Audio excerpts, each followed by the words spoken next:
Let of. Let of ಅಂದರೆ ಏನು ಸ್ನೇಹಿತರೆ? ಲೆಟ್ ಆಫ್ ಅಂದರೆ ಎಕ್ಸ್ಕ್ಯೂಸ್, ಲೆಟ್ ಲೂಸ್ ಅಂತ, ಕ್ಷಮಿಸು ಅಥವಾ ಬಿಟ್ಟು ಬಿಡು. ಈ ಕ್ಷಮಾಗುಣ ಅನ್ನೋದು ಕೇವಲ ಯಾರಲ್ಲಿ ಮನುಷ್ಯತ್ವ ಇದೆಯೋ ಅವರಲ್ಲಿ ಮಾತ್ರ ಇರುತ್ತೆ. ಅದಕ್ಕಾಗಿ ಈ ಕ್ಷಮಾಗುಣ ಅನ್ನೋದು ಮನುಷ್ಯನಿಗೆ ಇರಬೇಕಾದಂಥ ಒಂದು ದೊಡ್ಡ ಗುಣ.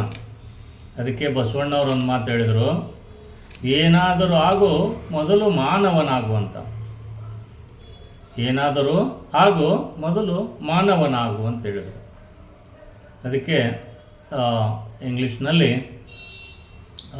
ಲೆಟ್ ಆಫ್ ಅಂತ ಹೇಳ್ತಾರೆ ಸ್ನೇಹಿತರೆ.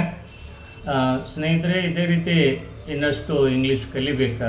ಹಾಗಿದ್ದರೆ ನಮ್ಮ ಈ ಚಾನಲನ್ನು ಸಬ್ಸ್ಕ್ರೈಬ್ ಮಾಡ್ಕೊಳ್ಳಿ, ಪಕ್ಕದಲ್ಲಿರುವಂಥ ಬೆಲ್ ಐಕನನ್ನು ಕ್ಲಿಕ್ ಮಾಡಿ, ಅಥವಾ ನಾವು ನಡೆಸುವಂಥ ಲೈವ್ ಆನ್ಲೈನ್ ಅಥವಾ ಆಫ್ಲೈನ್ ಸ್ಪೋಕನ್ ಇಂಗ್ಲೀಷ್ ಕ್ಲಾಸನ್ನು ಜಾಯಿನ್ ಮಾಡಿ, ಅಥವಾ ನಾನು ಇಂಗ್ಲೀಷ್ ಕಲಿಯಲು ಬರೆದಿರುವಂಥ ಎಲ್ಲ ಪುಸ್ತಕಗಳು ನಿಮ್ಮ ಹತ್ತಿರದ ಪುಸ್ತಕದ ಅಂಗಡಿಯಲ್ಲೇ ಸಿಗ್ತಾವೆ. ಅವುಗಳನ್ನು ಖರೀದಿಸಿ ಕೂಡ ನೀವು ಇಂಗ್ಲೀಷನ್ನು ಕಲಿತ್ಕೋಬೋದು ಸ್ನೇಹಿತರೆ. ಸರ್ವೇ ಜನ ಸುಖಿನೋ ಭವಂತು.